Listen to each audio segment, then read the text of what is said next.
정부가 집값 안정화를 위해서 오늘 주택 공급 대책을 발표할 예정입니다. 또 최근 부동산 세제 개편안에 대한 비판의 목소리가 이어지며 정부는 보완 가능성도 언급했는데요. 김민만 부동산경제연구소 소장, 김규정 한국투자증권 부동산 전문위원과 부동산 관련 이야기 나눠보겠습니다. 두 분 어서 오세요. 안녕하세요.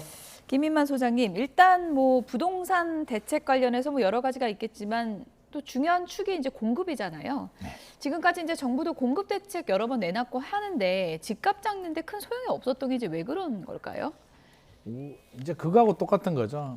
우리 자녀가 배가 고픈데 오늘 당장 배가 고픈데 아버지가 좀 기다려봐라. 네. 식량을 구해오겠다고 했는데 이제 실을 가지고 옵니다. 그래서 이제 밭에 뿌려가지고 농사를 지어서 밥을 먹여주겠다. 네. 애는 오늘 배가 고픈데 언제까지 기다리느냐의 차이거든요. 그러면 정부는 착공에 우리 작년 97 공급 대책 때도 135만 호 2030년까지 착공하겠다고 했는데 거기서 많은 국민들한테 공감을 얻지 못했던 게 2030년까지 착공을 하면 도대체 공사 기간이 4년, 5년 정도 걸리니까 그렇죠. 2033년, 35년까지 나보고 지금 이 상황에서 버텨라는 건가에 대한 논란이 있었고요.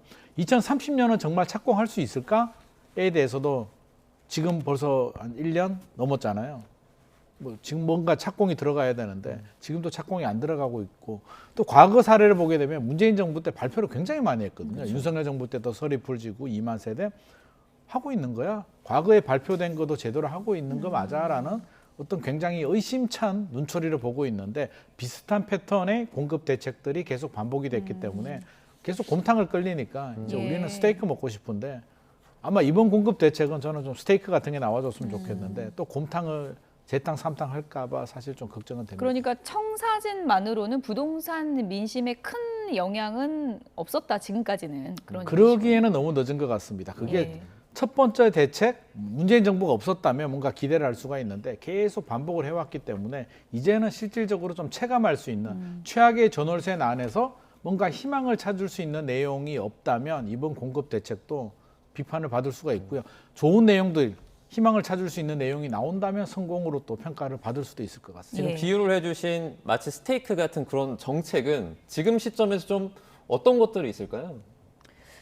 일단은 종전의 발표 상황들을 보면 어느 정도의 물량을 언제까지 착공할 것이긴 한데 대상 지역은 이제 검토해서 추가적으로 발표를 한다든지 또 공급하는 주택의 유형이나 방식이나 이런 것들이 구체적으로 언급되지 못한 경우들이 많았거든요. 네네. 그런 경우에 이제 국민들이 들으셨을 때 이게 공급 자체도 시간이 많이 걸리는데 아직도 이렇게 확정된 내용들이 없으면 언제 공급이 돼서 전세 가격 안정, 집값 안정에 도움을 주는 걸까 이런 좀 의구심을 갖게 될 수밖에 없는 상황이잖아요. 네. 그래서 이번 발표에서도 만약에 좀 시장의 직접적인 신뢰나 안정감을 주려면 그리고 지금 전월세 가격도 워낙 지금 불안정한 상황인데 영향을 주려면 실제로 공급이 어느 지역에 어떤 방식으로 어떻게 공급될 것인지 좀 구체적인 내용이 나와줘야 만약에 이번에도 좀 포괄적인 물량만 있고 좀 구체적인 공급 방법이나 지역이나 이런 것들은 또 담기지 않게 된다면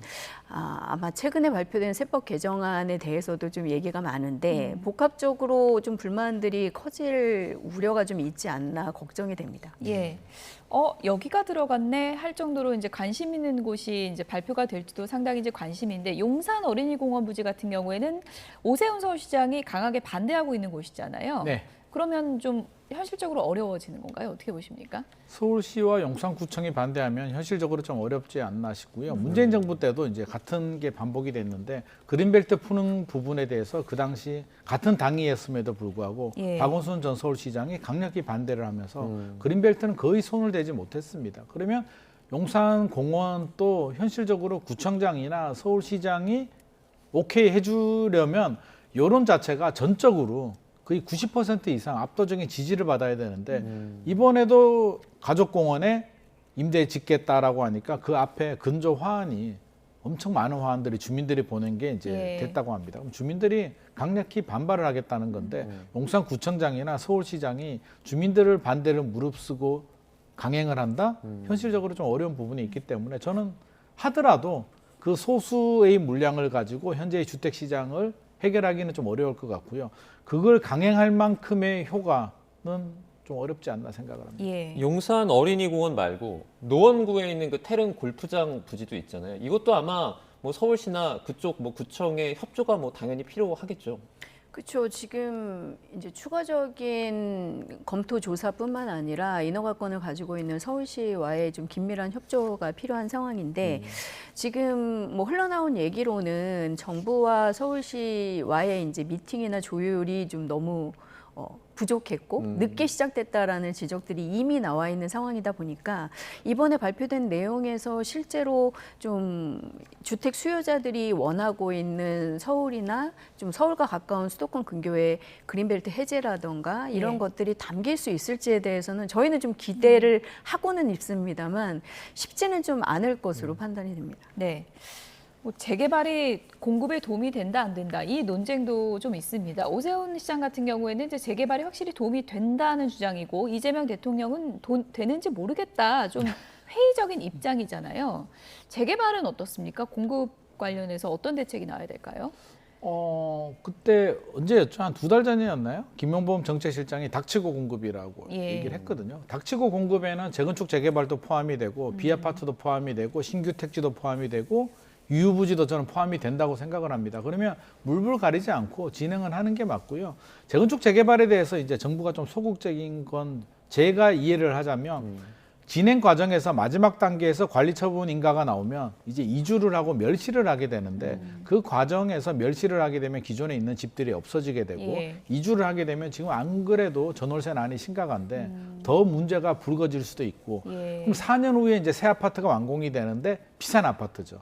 그러면 돈 있는 부자들이 들어오기 때문에 이게 과연 옳은 방식일까에 대한 이제 고민을 하고 있는 것 같습니다. 네. 근데 서울에서는 돈 있는 사람들이 가는 아파트들도 당연히 필요하고 그렇지 않은 아파트들도 필요하고 비아파트도 필요하기 때문에 저는 다 하는 게 맞다라고 생각이 되고요. 이번 대책 내용에서도 줄기차게 요구했던 이주비 대출을 좀 해주라. 우리가 집 살 때 받는 대출이 아니라 이미 예전에 가지고 있다가 사업이 진행이 되면 이주비 대출을 받아서 세입자를 줘야 세입자가 이사를 나가고 예. 아니면 주인이 다른 데 이사를 가야 이제 멸실을 하게 되는데 이주비 대출 안 나오게 되면 못 나가잖아요. 예. 눌러 앉으면 살고 있는데 포크레인으로 부셔버릴 수는 없으니까 사업 사업이 진척이 늦어지겠군요. 늦어지는 거죠. 그래서 이주비 대출이나 이런 부분에 대해서는 전향적으로 검토를 해주는 게 맞을 것 같습니다. 그린벨트 해제 관련해서도 상당히 이견들이 좀 있는데 만약에 이 그린벨트를 해제하더라도 이게 뭐 1, 2년 만에 진행되는 건 아니죠.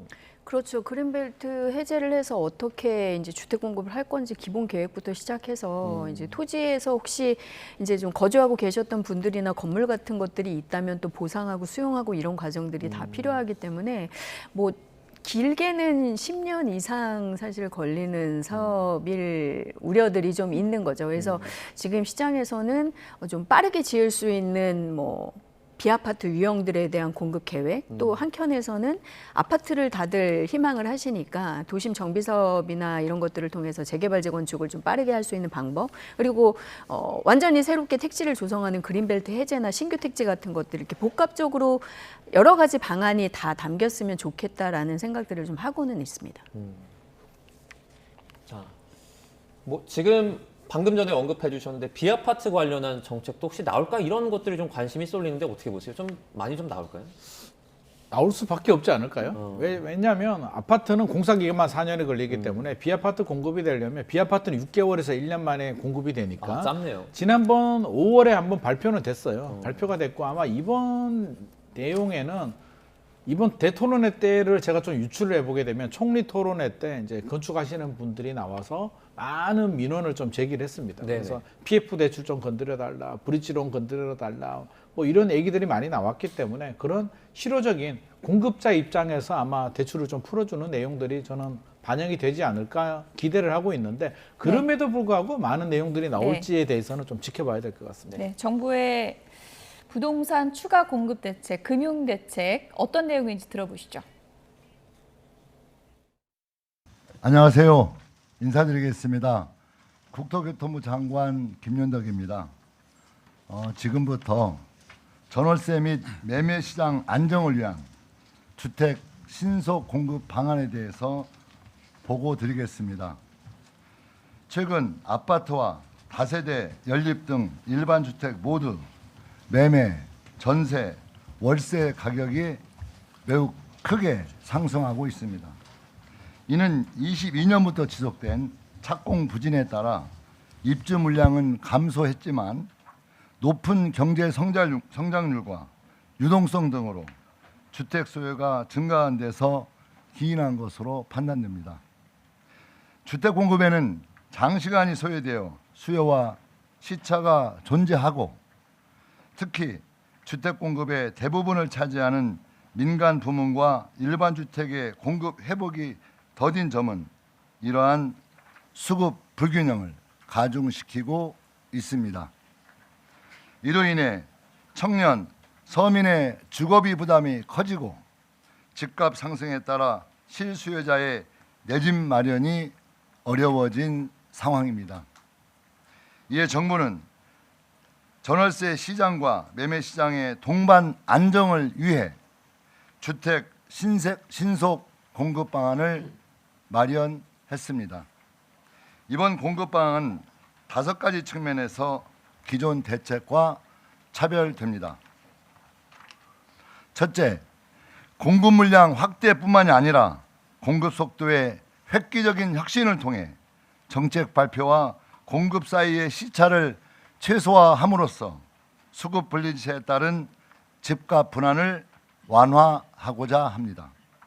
둘째, 수년간 누적되어 온 민간 공급 부진을 타개하기 위해 규제 완화, 금융, 세제를 망라하여 전향적인 개선안을 마련하였습니다. 셋째, 조기 착공에 대한 파격적인 인센티브를 통해서 단기 공급 확대에 총력을 기울임으로써 전월세 시장의 불안을 조기에 해소하겠습니다. 넷째, AI 혁명, 1인 가구 증가 등 시대 여건 변화에 따른 토지 이용 수요 변화에 대응하여 도시 건축 규제를 개편하겠습니다. 이를 통해 토지와 건축물의 용도를 유연하게 전환하여 주택 공급의 탄력성을 제고하겠습니다. 마지막으로 실수요자를 위한 주거 사다리를 회복하겠습니다.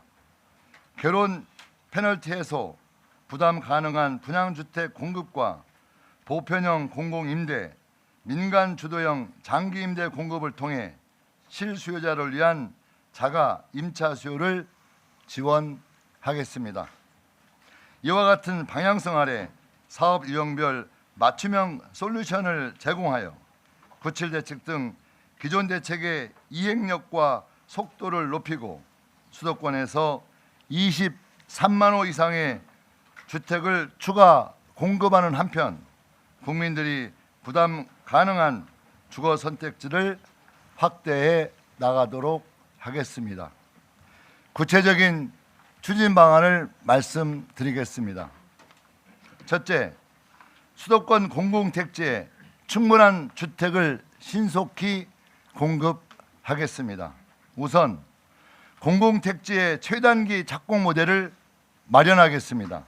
인허가, 보상 등 택지 조성 단계별로 순차적으로 진행되었던 그 절차들을 병행 조기화하고 현장 지원 요인을 개선하여 후보지 발표부터 착공까지 걸리는 기간을 68개월에서 37개월로 단축하겠습니다. 이를 통해 3기 신도시 등 기존 택지지구의 착공 시기를 1년 이상 앞당겨 8.9만 호를 조기 착공하겠습니다. 다음으로 역세권 등 입지가 우수한 곳에 신규 공공주택지구를 지정해 10만 호 이상을 공급하겠습니다. 이번에 입지를 공개한 서울 강서, 남양주 도심, 경기 광주 3개 지구 2만 7천 호는 최대한 신속하게 추진하며 3, 4년 내 착공하겠습니다. 나머지 7.3만 호 이상의 후보지도 조속히 발표할 예정으로 토지거래 허가구역 지정을 포함해 강력한 투기 방지 대책도 철저히 시행하겠습니다. 또한 군사시설 보호구역 해제에 따라 고도 제한이 완화된 3기 신도시 고양 창릉 등 기존 사업지구에서도 약 3,700호 규모를 추가 공급할 계획입니다. 상업용지 등 과다 계획되거나 방치된 비주택용지의 주택 전환을 확대하겠습니다. 3기 신도시 1만 호를 포함해 총 3만 호를 30년까지 우선 착공할 예정이며 전환 물량을 지속적으로 발굴하겠습니다. 이와 함께 수요 변화에 맞춰 토지 용도를 유연하게 조정할 수 있도록 관련 기준도 재정비하겠습니다. 민간에 매각한 수도권 공공택지에서 신속히 사업을 추진되도록 27년 착공분에 대해 미분양 매입 확약 인센티브를 제공하고 착공이 지연되는 경우에는 LH가 택지를 조속히 회수하여 직접 사업을 추진하겠습니다. 주택도시기금을 지방공사에 출자하여 지방공사의 임대주택 공급 여력도 확대해 나가겠습니다.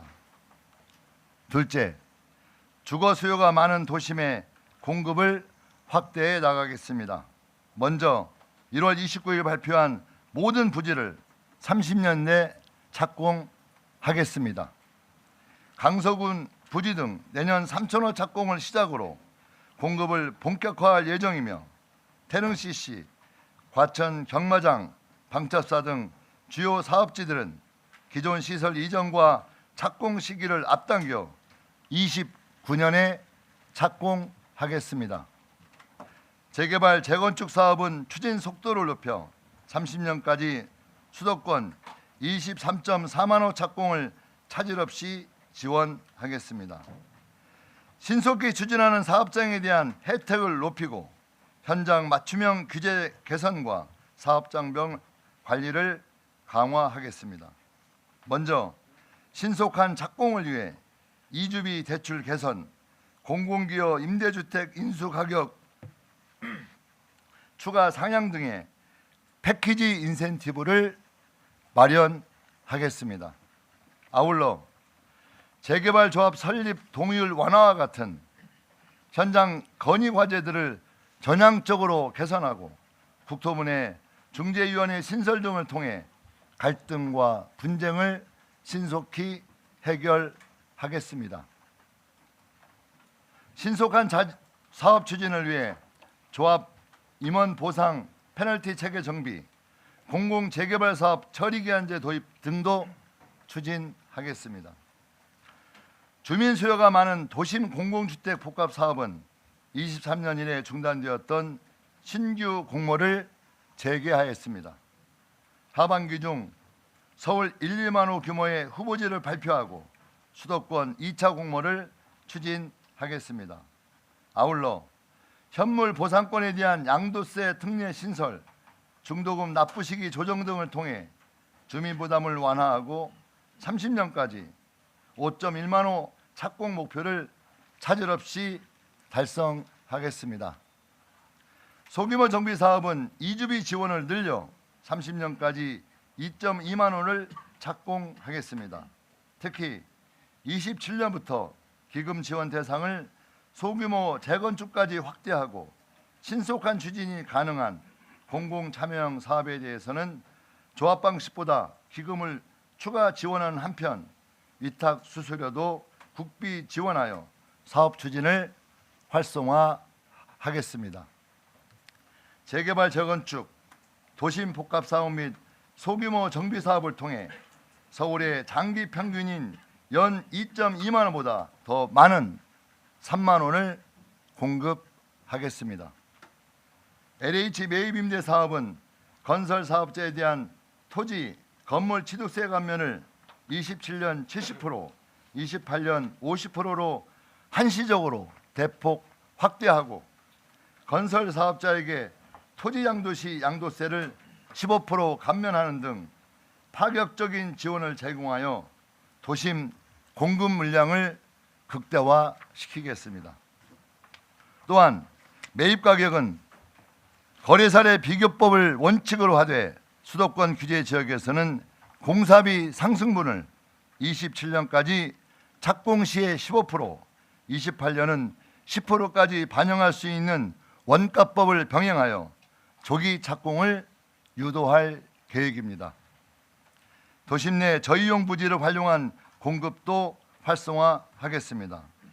서울 강서구, 구공항고 등 학교용지 1,400호와 강남 LH 서울지역본부 등 공공기관 수도권 사무소 450호를 활용해서 청년, 신혼부부 등을 위한 주택을 공급할 계획이며 향후에도 후보지를 적극적으로 발굴하겠습니다. 셋째, 민간 부문 공급 활성화를 위해 금융, 세제를 획기적으로 지원하고 규제를 개선하겠습니다. 공공에서 직접 브릿지론을 대출해주는 1조 원 규모의 앵커리지 사업을 하반기부터 본격 착수하여 주택 사업의 70% 이상을 투자하고 27년에는 4천억 규모의 수도권 주택 전용 앵커리지를 추가로 조성하겠습니다. 금융 비용 절감도 지원하겠습니다. 서울 경기에서 27년 내 착공 시 PF 대출 이자를 1%포인트, 28년 착공 시 0.5%포인트를 재정 보조하고 공공 PF 보증 수수료를 30% 인하하면서 보증 발급 후 3개월 내 착공 시 10%포인트를 추가 인하하는 등 인센티브를 통해 신속한 착공을 유도하겠습니다. 아울러 단기 공급 효과를 극대화하기 위해 27년까지 수도권에서 사업계획을 승인받을 경우에 기반시설 기부 체납 의무 비율을 완화하고 주거시설 개발 부담금도 감면하겠습니다. 위축된 일반 주택 공급 생태계를 조속하게 정상화해 나가겠습니다.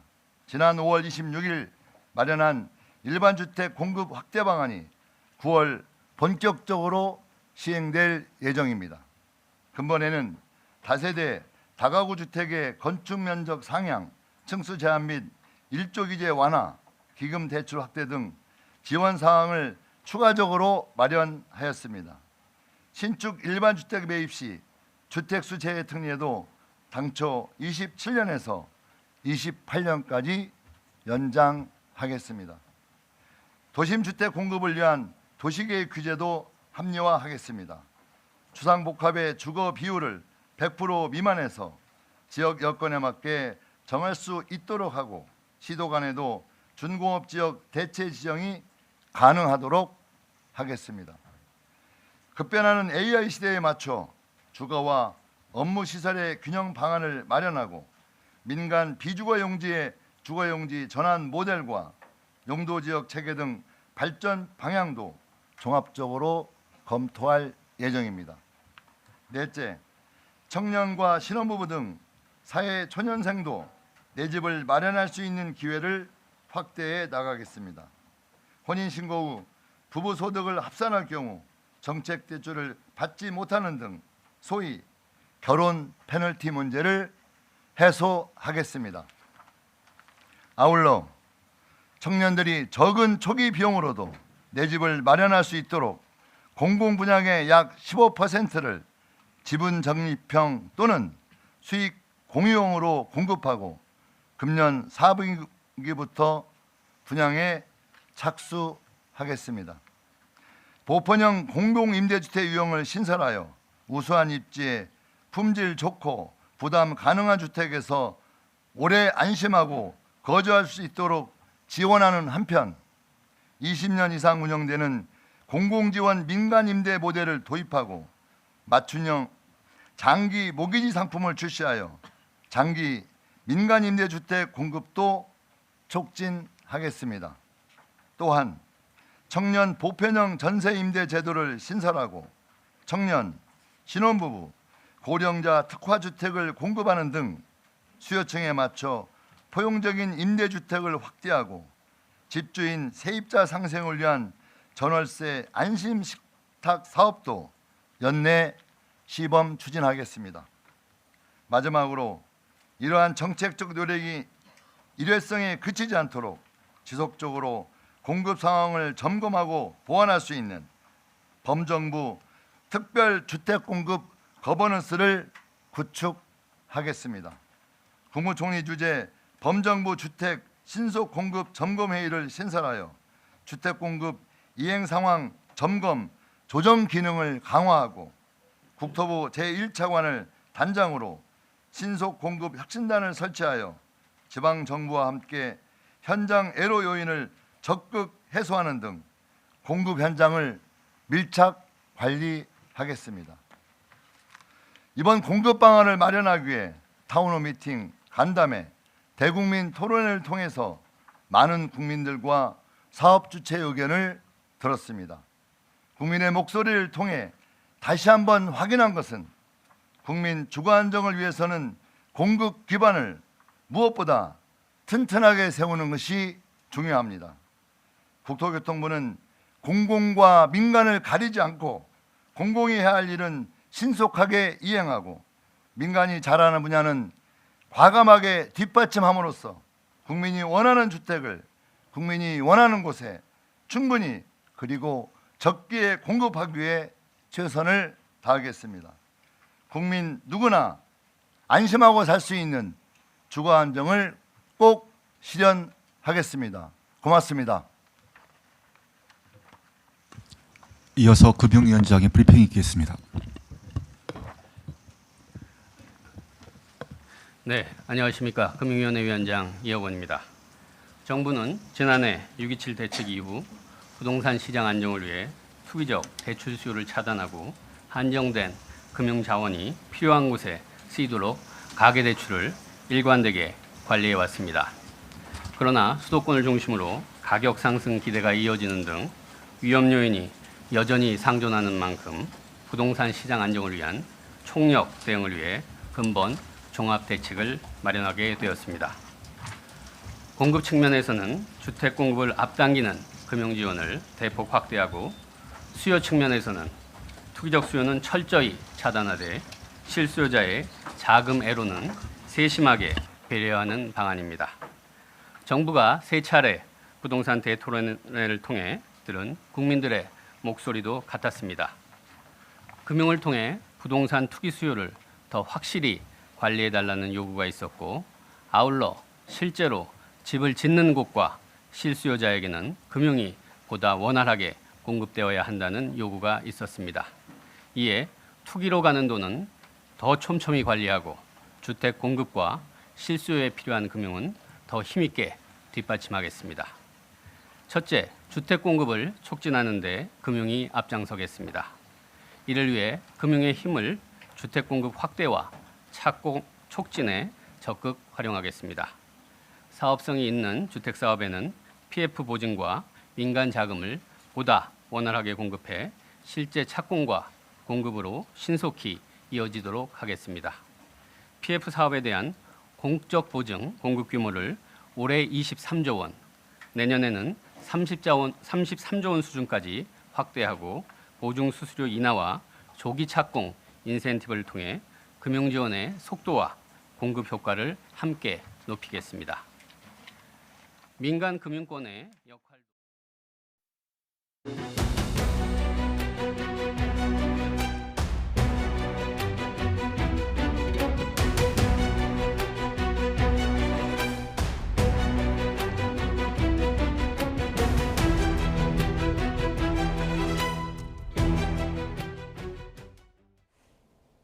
네, 지금 들으신 대로 정부가 부동산 시장 불안을 해소하기 위해서 신규 택지 지정 등으로 수도권 주택을 추가로 공급하겠다고 발표했습니다. 금융당국도 주택 공급 촉진을 위한 지원을 확대하고 청년 등 실수요자를 상대로 핀셋형 지원을 강화하겠다는 대책을 내놨는데요.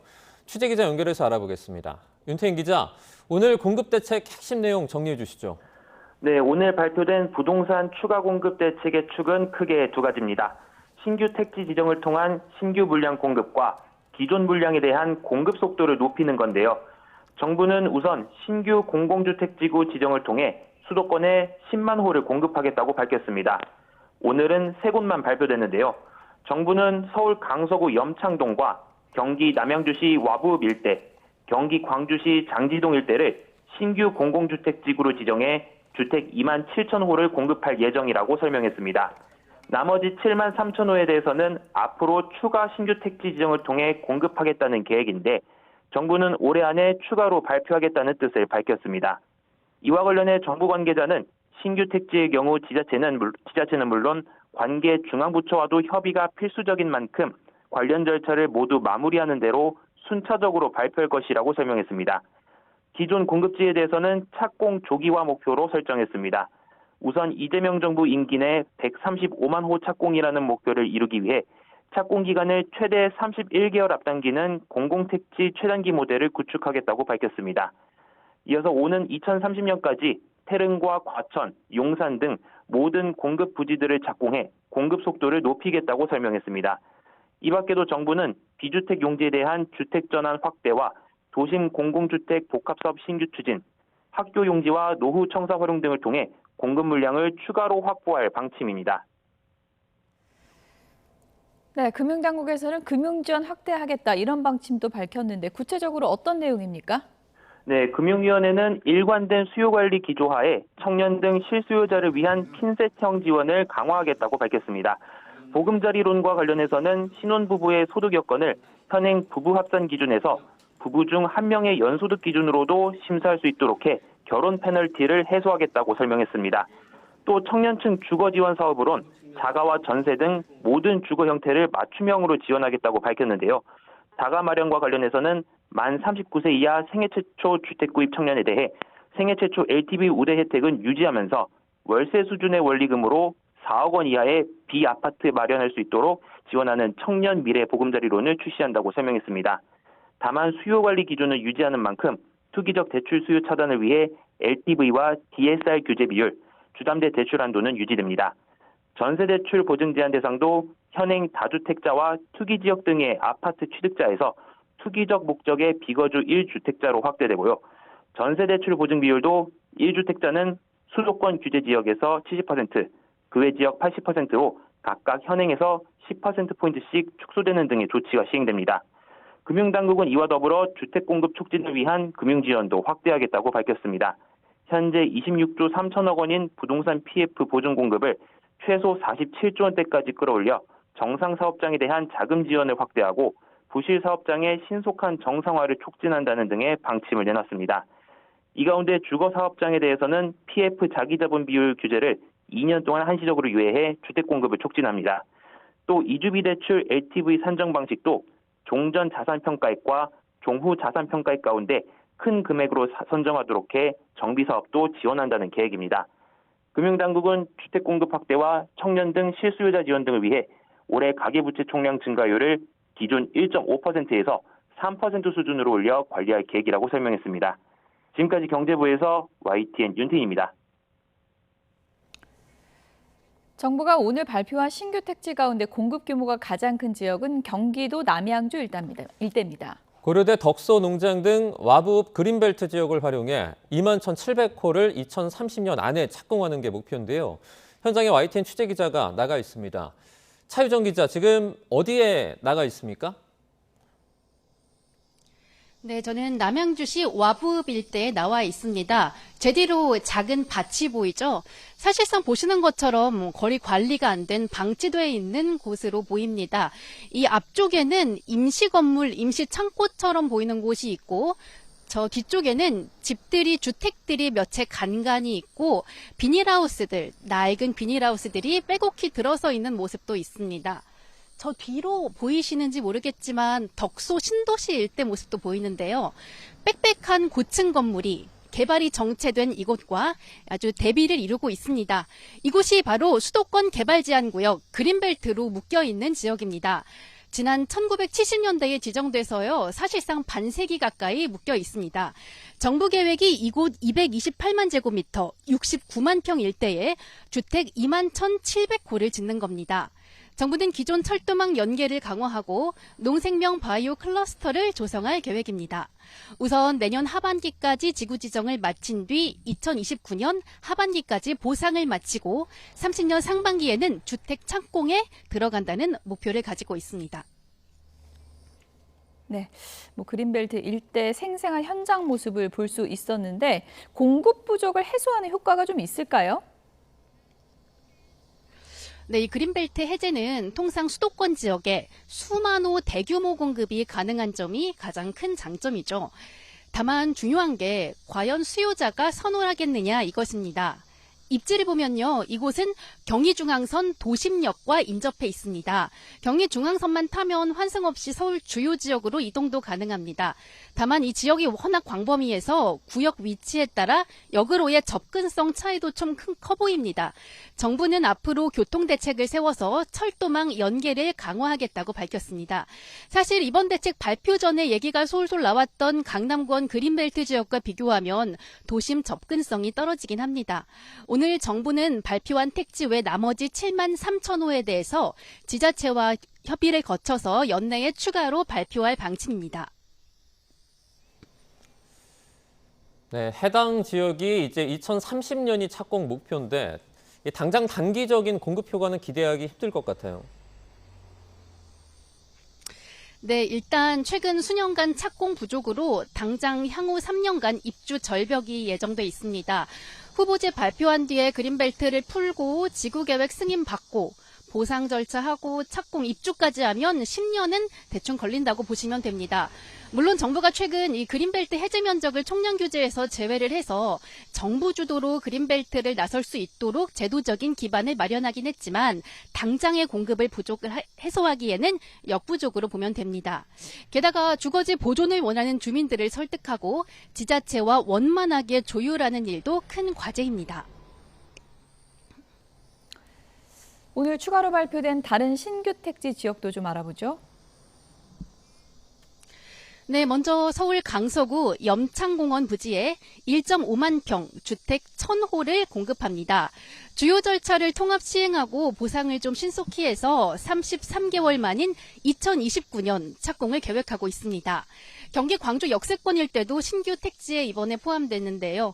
경강선 경기 광주역과 인접하고 2031년 개통 예정인 수서 광주선 인근에 4,500호를 공급할 예정입니다.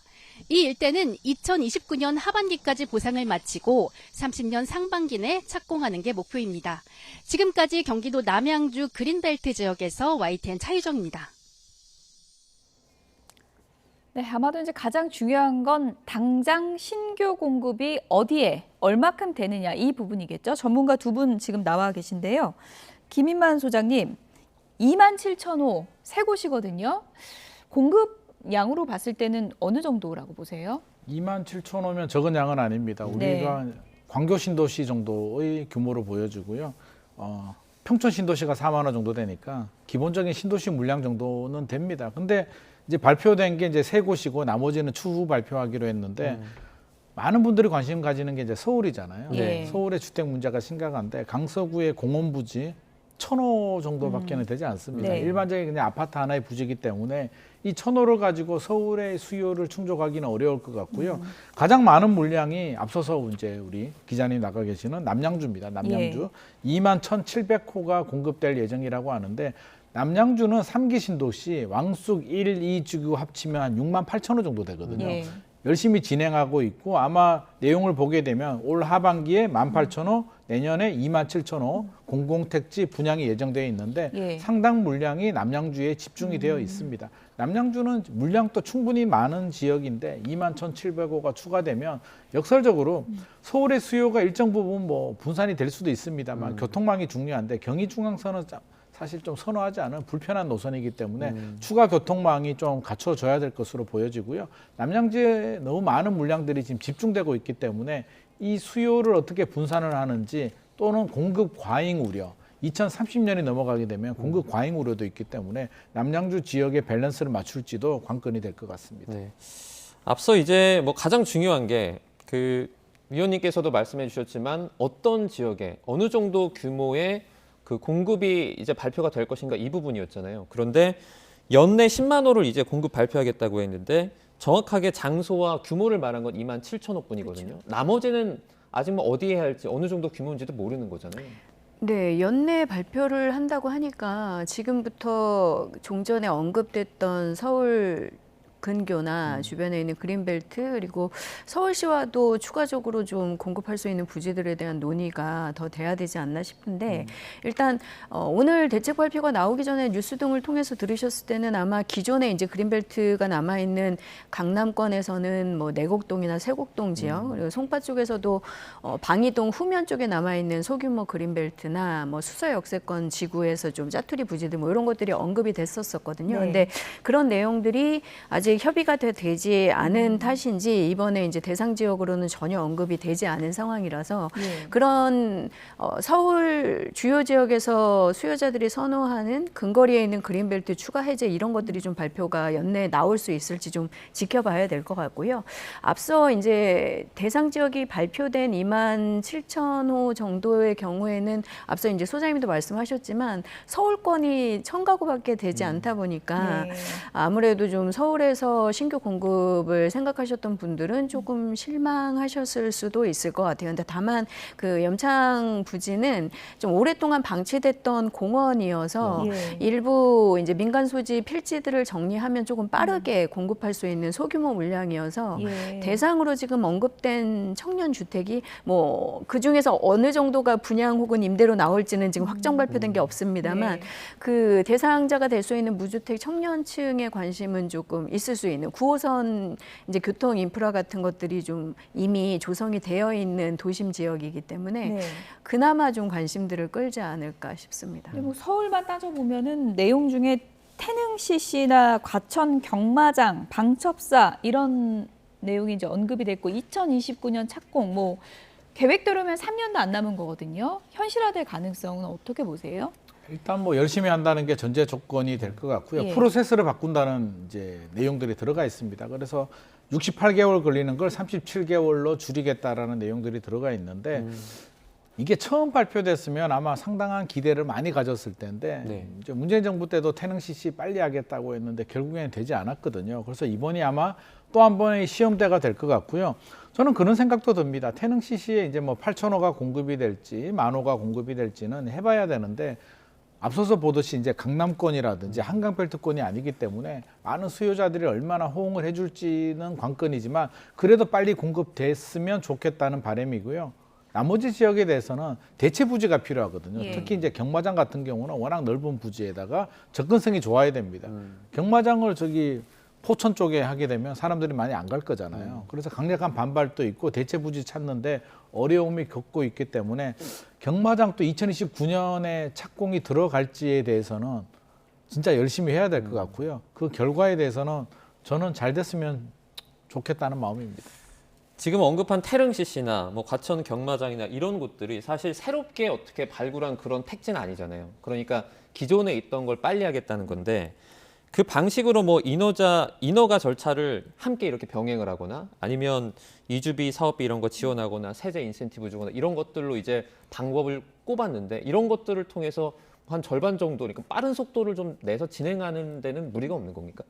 일단 인허가 절차나 전반적으로 그 택지 조성하는 과정들 절차를 좀 동시에 진행을 하겠다라는 구상이 이번에 최단기 모델의 핵심이라고 볼 수 있거든요. 그래서 만약에 이제 종전 같으면 뭐 기본적인 계획 세우고 그다음에 정비구역 세우고 뭐 여러 가지 교통 영향 평가라든가 이런 걸 단계별로 받았던 거를 한꺼번에 좀 진행한다라는 측면에서는 시간이 다소 줄어들 가능성은 충분히 있어 보이기는 합니다. 근데 지금 태릉이나 과천 같은 경우에는 아마 이제 올해 1월에 대상 지역으로 주택 공급 발표가 나오고 나서 현황이 이제 지자체라든가 해당 지역 주민들의 반발이나 이런 것들이 계속 조금 조율이 되지 않는 과정들을 봐오셨을 거라서 네. 그런 부분들이 계속 좀 해소되지 않고 애를 먹인다면 이 최단기 모델 같은 것들이 도입되더라도 아무래도 이제 정부가 생각하는 것처럼 빠르게 시간을 절반 수준으로 단축해서 29년께까지 착공이 들어간다 이런 것들은 좀 현실화되기가 어려운 부분들이 있을 수 있을 것 같습니다.